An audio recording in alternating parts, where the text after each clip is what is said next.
Convidá-lo nesse momento a, se você puder, se prostrar, se ajoelhar, e nós vamos conversar com Deus.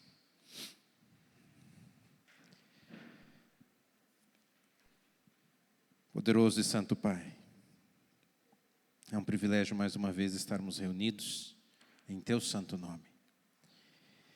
Estamos aqui para ouvir Tua voz. Estamos aqui para terminar esse dia contigo. Estamos ainda nos primeiros dias de um novo ano, com tantas expectativas, projetos. E queremos apenas pedir que o Senhor esteja à frente de nossa vida, para que tudo o que venha acontecer seja apenas a Tua vontade, e que nada venha a atrapalhar os Teus planos em nossa vida, inclusive nós mesmos. Por isso nos ajuda, Pai, a vivermos centrados em Ti, apenas para Ti.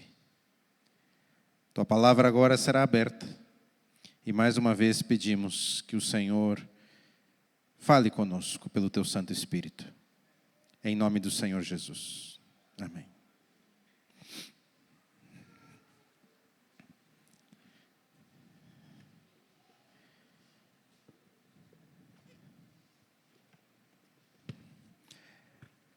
É um privilégio estar aqui novamente. Uma passagem bem rápida. Chegamos aqui na sexta-noite e amanhã a gente já está indo embora, amanhã cedinho. Literalmente é caminho da viagem que estamos fazendo. Mas eu sempre gosto de dar uma passadinha por aqui, de dar um pulinho aqui. E hoje foi meio corrido, e se tem uma coisa na minha vida que mudou nesses últimos quase 3 anos, é a dificuldade que eu tenho ultimamente de cumprir horário quando eu estou com a Ana junto. Ela saiu do apartamento dormindo. A gente teve que arrumar ela dormindo. Acordou agora quando eu parei o carro aqui na frente. Mas o bom é que deu certo. Chegamos. Os semáforos não estavam ajudando a chegar. Eu não lembrava que eram tão demorados aqui. Mas essa oportunidade de trazer a palavra, de estar junto com vocês, sempre é muito bem-vinda. E agora eu gostaria de trazer a atenção de vocês à Bíblia, a palavra do nosso Deus. E eu gostaria de fazer nessa mensagem de hoje uma reflexão profunda e muito importante para todos nós. Pode colocar aqui o PowerPoint, e é esse título que está aí, é o título do sermão, a ideia base que vai nortear a nossa reflexão de hoje. Uma perguntinha para você fazer a você mesmo agora. E se você nunca conheceu Jesus?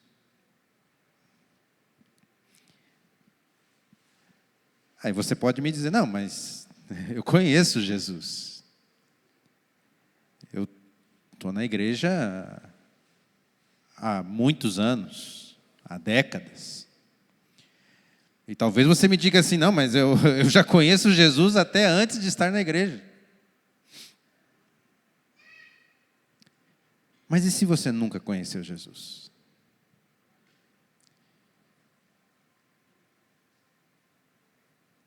Já parou para pensar na hipótese de, em algum momento, você se deparar com a ideia de que sua crença esteve errada?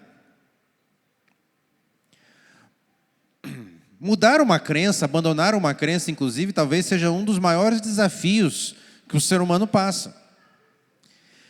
Eu acho que muitos aqui passaram por essa experiência de uma transformação ou de uma troca de crença, um abandono de alguma ideia em algum momento para abraçar uma nova ideia. Não é um caminho muito simples. A gente vê isso ao acompanhar pessoas na fase da conversão, e quanto é difícil muitas vezes fazer esta transição de ideias, essa transição de crenças. Não é tão simples assim. Esses dias vi uma história de alguém que está há quase 40 anos tentando, rejeitando, lutando, querendo, duvidando, aceitando, mas há quase 40 anos na indecisão de que rumo a sua fé vai tomar. Porque entende que precisa de algo novo, mas tem dificuldade de deixar o antigo. Só que às vezes eu não estou falando de uma doutrina errada. Às vezes, o que eu estou colocando aqui não é porque é um ensino sobre comportamento, sobre ética, mas às vezes a própria raiz da crença, a base, pode estar enganada. E se você nunca conheceu Jesus? Eu quero que você vá comigo no livro de João, no capítulo 12, verso 34. João 12, verso 34.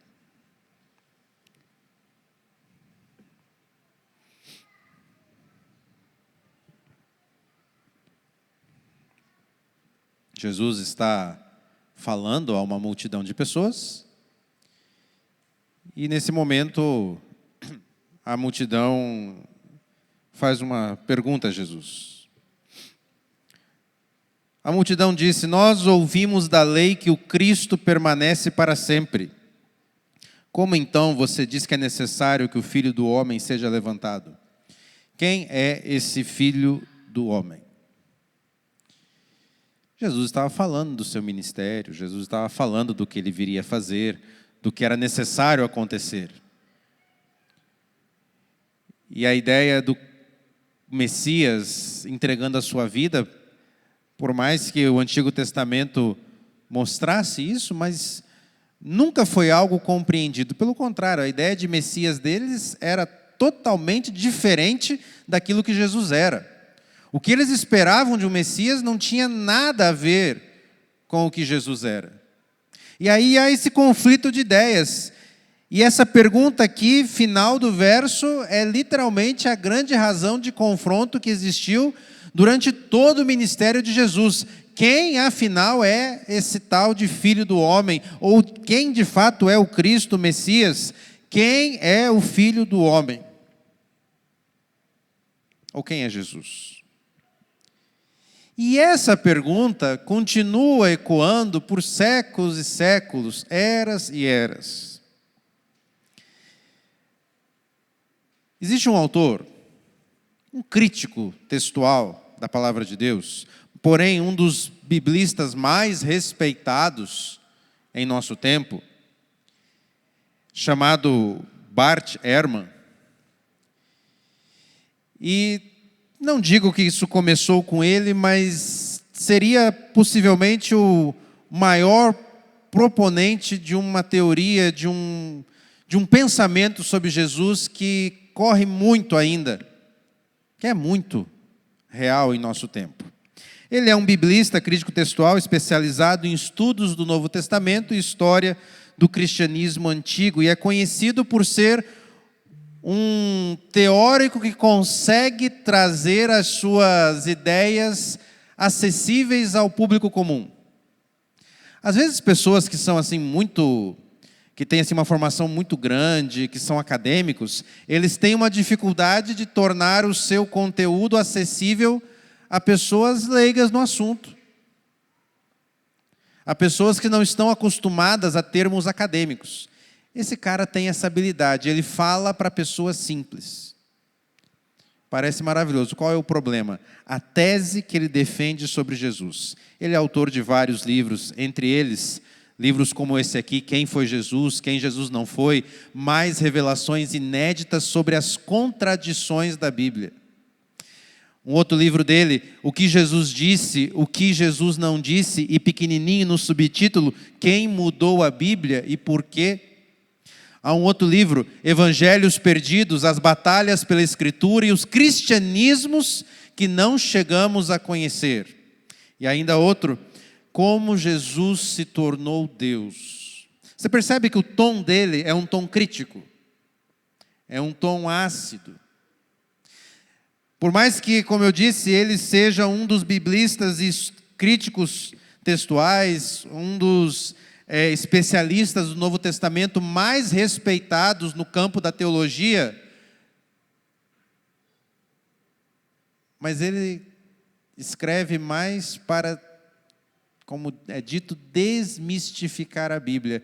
E a ideia proponente dele é esta aqui, que existe uma diferença entre o Jesus histórico e o Cristo da fé. Jesus histórico seria o Jesus que realmente existiu. O Jesus que realmente nasceu há cerca de 2000 anos atrás, que viveu ali na região da Galileia, que promoveu um movimento popular, uma insurgência contra o Império Romano, através não da força, não da violência, mas através das suas ideias, dos seus ensinos, que conseguiu arrastar multidões nesse pensamento através dos seus discípulos e que foi então crucificado pelo Império Romano. Só. E ele diz então que a partir deste Jesus histórico, o cristianismo, a começar pelos discípulos de Jesus, criou, inventou esse Cristo da fé. Ou seja, criou um mito em cima da história do Jesus, o homem que existiu aqui neste mundo. E que há uma diferença. E que o Cristo pregado pelas igrejas não existe. É apenas um mito. E precisamos ir em busca do verdadeiro Jesus, apenas um homem como tantos outros, que teve um papel, teve uma importância, mas não passa disso.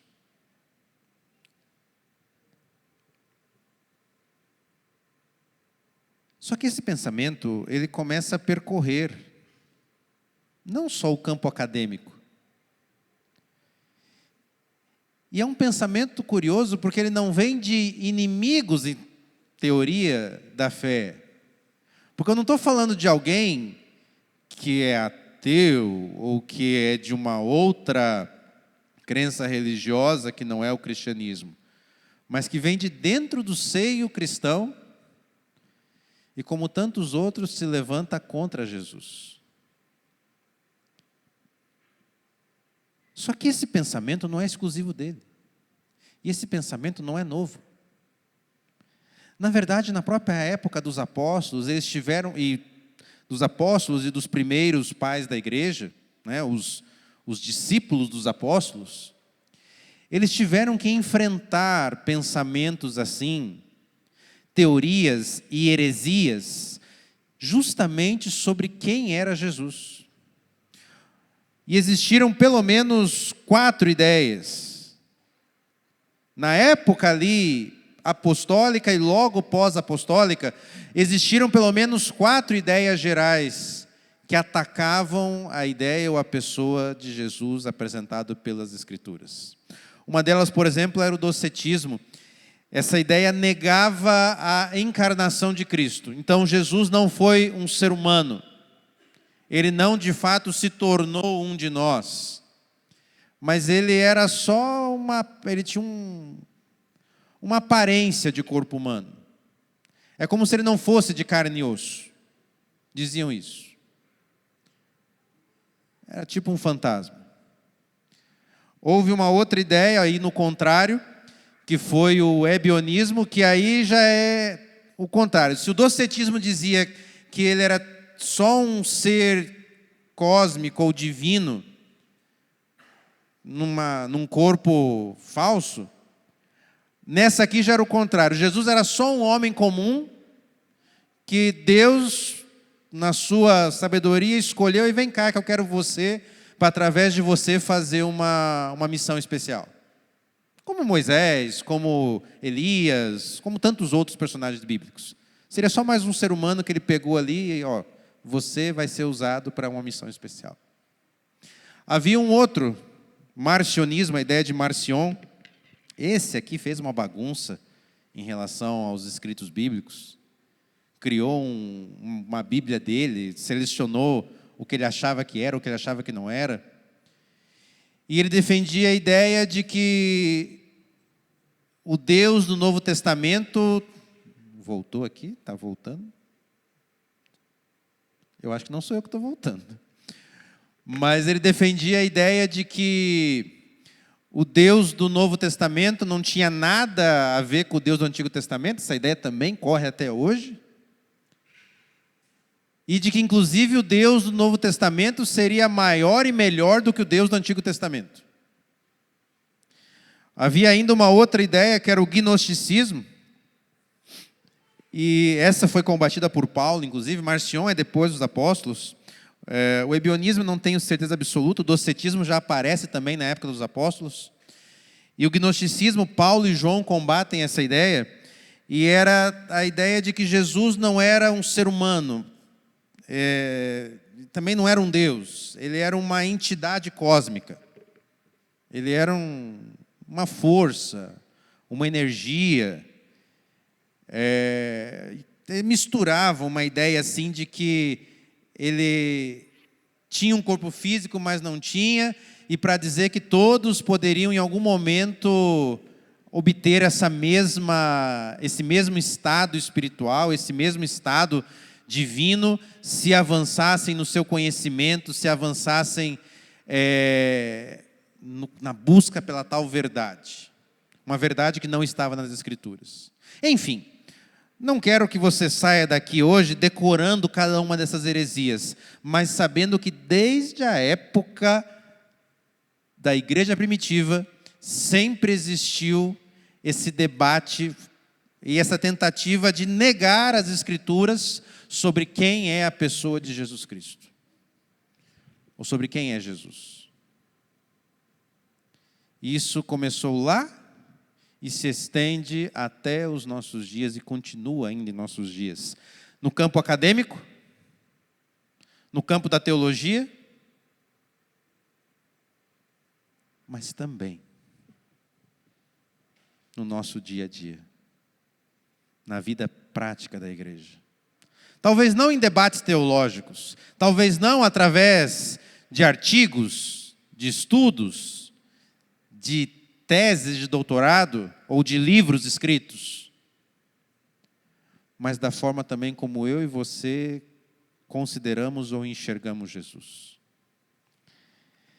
E diziam: este não é Jesus, filho de José? Por acaso nós não conhecemos o pai e a mãe dele? Como é que agora ele diz que desceu do céu? João relata esse episódio onde algumas pessoas olham e falam: esse homem quer dizer agora que ele é o Messias? A gente conhece o pai e a mãe dele. A gente conhece a família dele. Sabemos de onde ele veio. Sabemos onde era a sua casa. Como é que agora ele quer dizer que ele desceu do céu, que ele é o Messias, o pão da vida, o Salvador?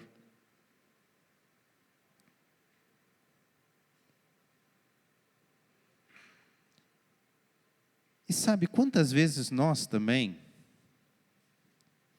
estamos olhando para Jesus, não por aquilo que ele se apresenta a ser,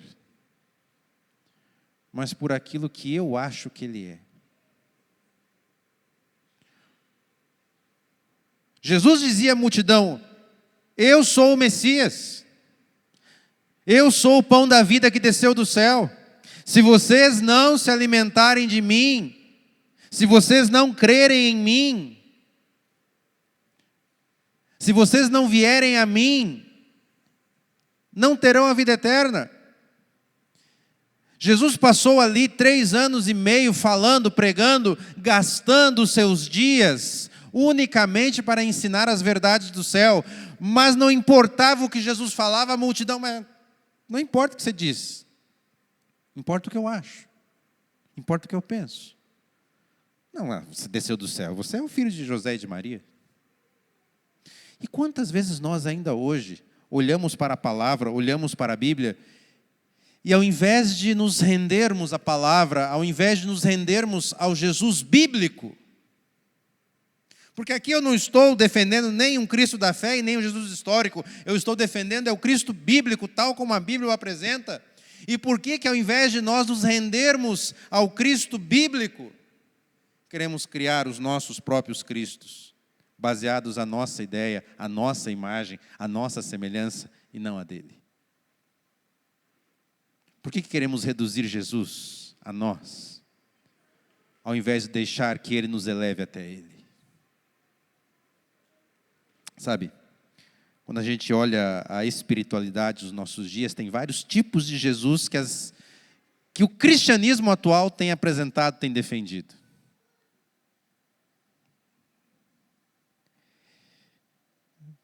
Não é a ideia de se aprofundar nisso ou falar sobre isso.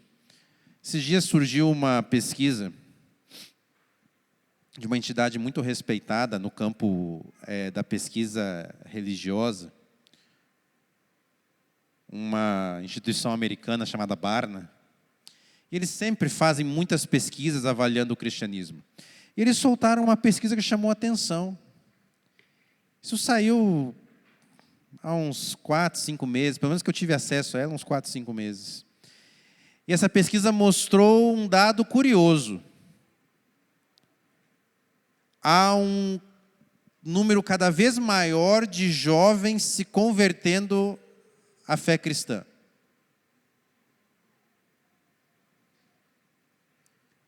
E essa pesquisa chamou a atenção por quê? Porque a gente não está vendo isso. Eu até vi até alguns posts, alguns movimentos da nossa igreja falando assim, não, agora é a hora de nós avançarmos, os jovens estão interessados na fé, estão interessados na palavra. E eu não digo nem que a gente não está vendo isso na prática em relação aos jovens, eu digo que está cada dia mais difícil das pessoas se interessarem na Bíblia. Então, por que eu não estou vendo isso na prática, no meu dia a dia, como pastor de igreja? Aí eu fui atrás da pesquisa e fui olhar ela com mais calma. E aí a pesquisa mostra que sim, dentro do cristianismo existe um movimento que tem atraído jovens. Mas é uma corrente específica de pensamento. Não são todas as igrejas, não são todas as denominações que estão atraindo, não só jovens, como pessoas de diversas idades. É uma vertente específica, é uma vertente que vai numa linha assim, de um Jesus, principalmente coach. De um Jesus com ideias só de paz e amor, Jesus contra a opressão, Jesus de tudo que é jeito. Inclusive, e esse movimento é grande dentro do cristianismo, de um Jesus que é anti-Bíblia.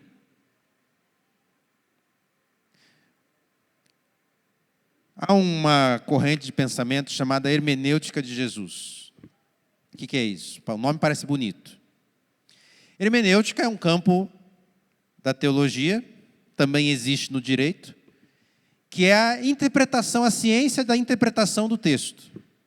Então, quando eu falo de hermenêutica no campo da teologia ou da Bíblia, hermenêutica é a ciência que me ajuda, é o campo de estudo da interpretação do texto bíblico. Certo? Então criou-se isso, a hermenêutica de Jesus. O nome é bonitinho.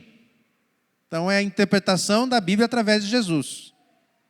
Só que essa ideia, ela diz o seguinte: tudo aquilo que está na Bíblia e que não passa no filtro de Jesus, deve ser removido.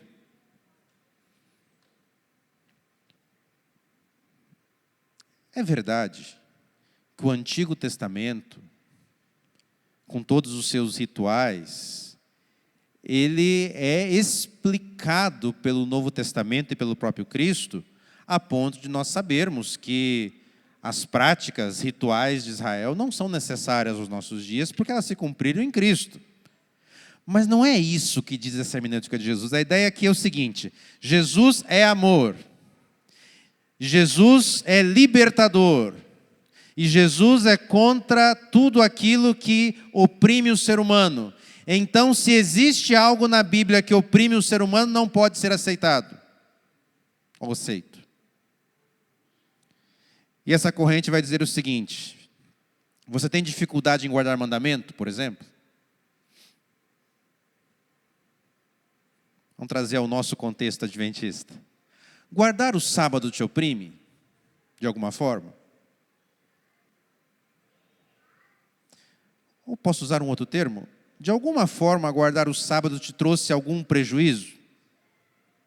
E muitos de nós tivemos sim. Talvez hoje já não, né? Anos. Mas muitos de nós já tivemos sim, no início da fé, prejuízos por causa disso. De ter que abrir mão de um emprego, de ter que ajeitar, de ter que mudar de rota, de ter que mudar de vida. Então, se te oprime, você não precisa fazer, porque Jesus não quer que você sofra. Dar o dízimo te oprime? Aí você olha assim, não, mas espera aí, a conta esse mês apertou, as despesas, né, as coisas estão tão caras, toda a questão do país, o dinheiro está curto. Não, então fica tranquilo, se está te machucando, está te oprimindo, não é de Jesus. Aí na igreja é difícil para você, tem que acordar cedo para vir na igreja, tem que talvez ver alguém ali que você não gosta, comprar uma roupa que você não tem. Ah, não, então não vai na igreja, se está te machucando, não precisa ir na igreja. Olha o risco desse pensamento, porque agora eu não sigo mais um Jesus segundo o que a Bíblia diz, mas eu sigo o Jesus que eu acho que eu tenho que seguir, do jeito que eu quero seguir, da forma como eu acho que tem que ser seguido. Então, não é mais a palavra de Deus que define o meu caminhar, sou eu. E quando eu vou à Bíblia, quando eu me rendo à Bíblia, na verdade, queridos, se tem uma coisa que a Bíblia vai fazer é nos oprimir, por uma razão, ou nos ferir, porque nós somos contaminados pelo pecado e dominados pelo pecado, e nossa natureza é pecaminosa. E Deus quer me levar a uma nova vida.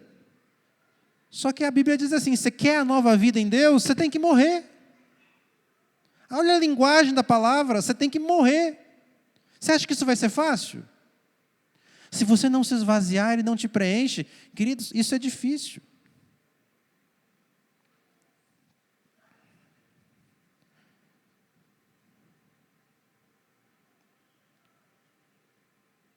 Sabe, esses dias eu tive que levar minha filha para fazer a coleta de sangue. E precisou furar 2 vezes, porque eram vários tubos, eram vários testes que foram pedidos. E ter que furar ela 2 vezes, e, sabe, é sofrido ver ela gritando, ela chorando. A gente sente, a gente chora junto. Mas esse sofrimento é necessário para um bem maior para ela. Tudo na vida é assim. Quantas conquistas não vieram através de sofrimento? Quantas vezes você chorou para conseguir ter aquilo que você precisa, que você tem hoje? Quantas conquistas vieram através de sangue, suor e lágrimas? Queridos, sofrimento faz parte da vida, abrir mão de coisas faz parte da vida, sofrer por um bem maior faz parte dessa vida, e não é diferente com a palavra de Deus. Jesus vai sim em algum momento chegar, filho, ou é a sua vontade ou é a minha, o que você quer? Mas saiba de uma coisa, se você quiser salvar a sua vontade, salvar a sua vida aqui, no final não vai dar em nada, mas se você quer a vida eterna, você vai ter que agora perder a sua própria vida. E não é morrer literalmente, mas é entender que já não sou eu mais que vive, é Cristo que vive em mim. Mas essa revelação e esse conhecimento vem da palavra de Deus.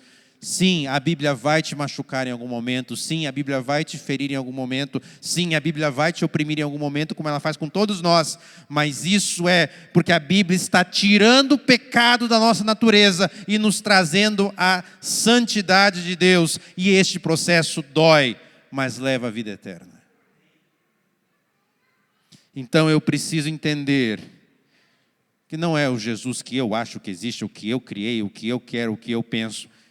Só existe um Jesus, e esse é o Jesus da palavra de Deus. E eu preciso me render à palavra de Deus. Muitas vezes formamos a ideia dele com base em cultura, tradição, política ou até preferências pessoais. E isso é cada vez mais forte no meio cristão. A falta de identidade é algo que está dominando as igrejas. Mas é necessário entendermos que agora precisamos voltar à Bíblia para conhecer o Jesus bíblico, longe de tradições, longe de correntes de pensamentos, longe de ideologias, longe de qualquer filosofia humana, para seguir o verdadeiro Deus, para conhecer o verdadeiro Deus. Às vezes, é preciso desaprender, para então conhecê-lo de verdade.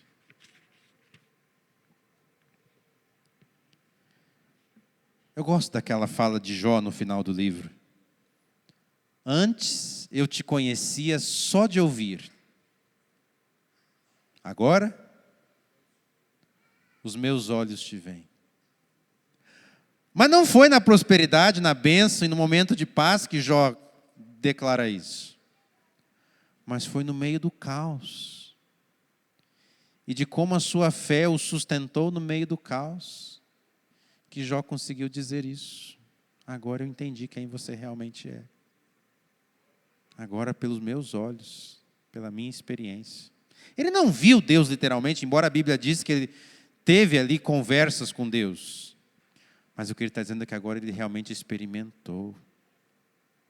E nós precisamos experimentá-lo também, através da sua palavra. Como eu disse, João é um daqueles que combate aquelas heresias que começaram na história da igreja.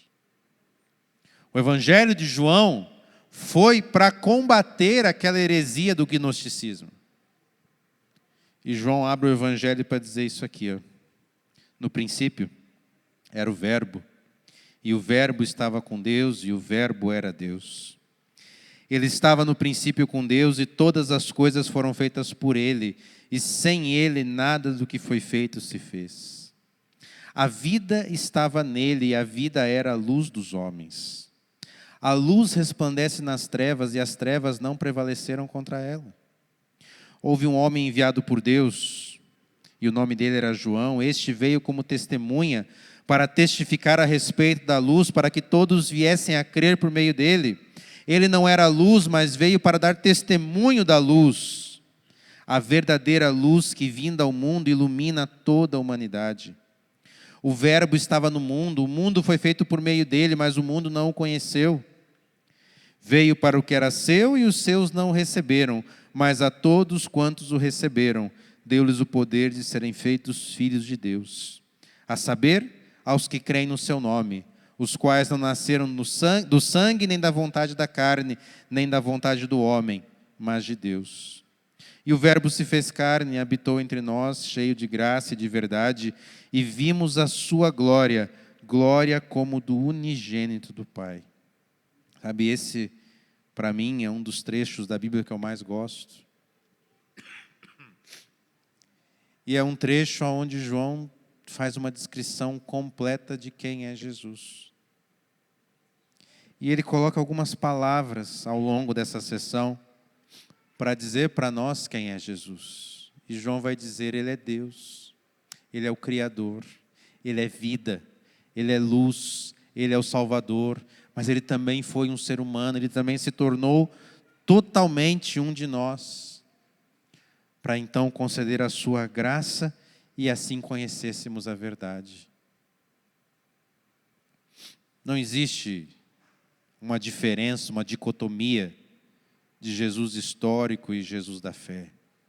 Mas a fé que manifestamos nele é exatamente porque o Jesus bíblico é o Jesus que veio a este mundo, o Deus que existe desde de eternidade a eternidade, aquele que é a origem, que é o começo, que é aquele que mantém, que é aquele que sustenta, aquele que é a luz. E essa luz veio até este mundo para iluminar este mundo com vida, com graça, para que conhecêssemos a verdade e através da verdade pudéssemos chegar à salvação, porque a vida eterna é essa, que conheçam a Ti, o único Deus verdadeiro e a Jesus Cristo a quem enviaste.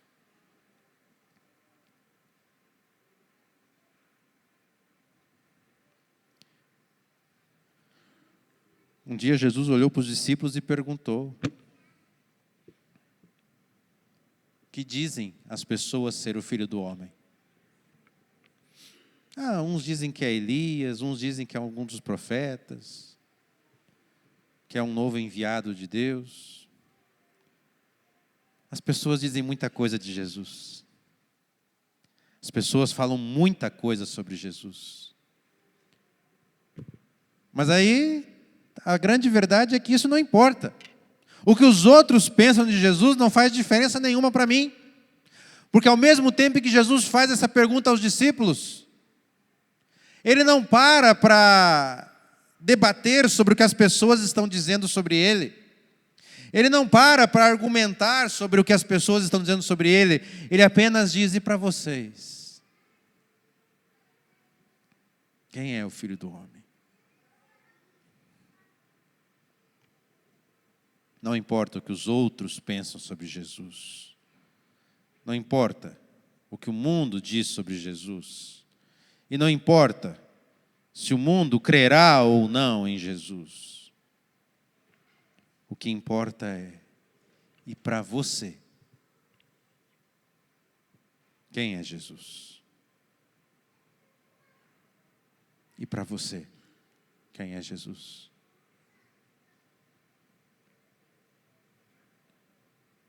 Ele é o Cristo, o Filho do Deus vivo, que veio a este mundo para trazer salvação. Esta é uma verdade bíblica. Esta é a mensagem universal das Escrituras.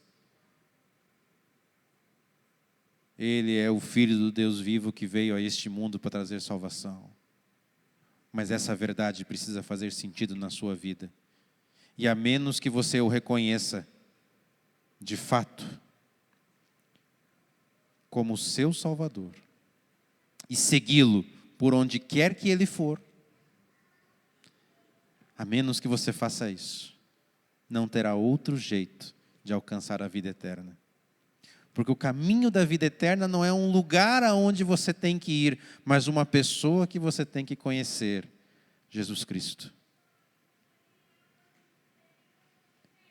O caminho, a verdade e a vida. Que esta verdade possa abrir a sua mente. Que este caminho seja trilhado por ti todos os dias. E que a vida eterna seja o presente, a graça concedida a você, por acreditar no Senhor Jesus. Que Deus nos abençoe. Eu convido a nós orarmos. Pai, ajuda-nos a crer, a confiar, a conhecer verdadeiramente quem Tu és e não aquilo que outros dizem. Mas podermos dizer, como Jó disse um dia: agora eu Te conheço não pelo que os outros dizem, mas pelo que eu mesmo vi, pelo que eu mesmo experimentei. Que esta seja a nossa realidade, Senhor. Ajuda-nos a trilhar este caminho até o fim. E a acreditarmos em Ti de todo o nosso coração. E a seguirmos a Ti, independente de qual seja o caminho que o Senhor apresente a todos nós. Dá-nos força para isso. Disposição e vontade de seguir dia após dia. Em nome do Senhor Jesus. Amém. E amém. Que a bênção, a paz e a graça do Senhor Jesus seja sobre todos vocês.